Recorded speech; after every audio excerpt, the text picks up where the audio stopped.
৬ বছরে রুমিন ফারহানার আয় বেড়েছে ২২ গুণ, বেড়েছে ফ্ল্যাট জমিও। বিএনপি থেকে সদ্য বহিষ্কৃত নেত্রী রুমিন ফারহানার ঘোষিত আয় ও সম্পদে গত ৬ বছরে বড় ধরনের পরিবর্তনের চিত্র উঠে এসেছে। ২০১৯ ও ২০২৫ সালে জমা দেওয়া দুইটি হলফনামা তুলনা করে দেখা যায়, এই সময় তার বার্ষিক আয় বেড়েছে ২২ গুণের বেশি। একই সঙ্গে স্থাবর সম্পদের পরিমাণও কয়েক গুণ বৃদ্ধি পেয়েছে।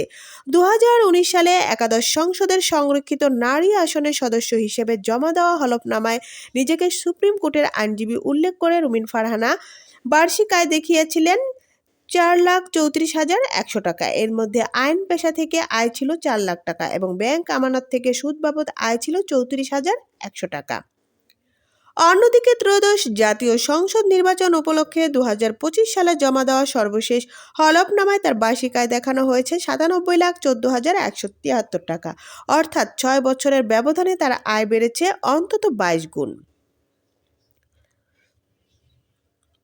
ব্রাহ্মণবাড়িয়া ২ আসনে মোট ১২ জন প্রার্থী প্রতিদ্বন্দ্বিতা করছেন। জেলা রিটার্নিং কর্মকর্তা ও জেলা প্রশাসক শারমিন আক্তার জাহান এই আসনের সব প্রার্থীর মনোনয়নপত্র বৈধ ঘোষণা করেছেন।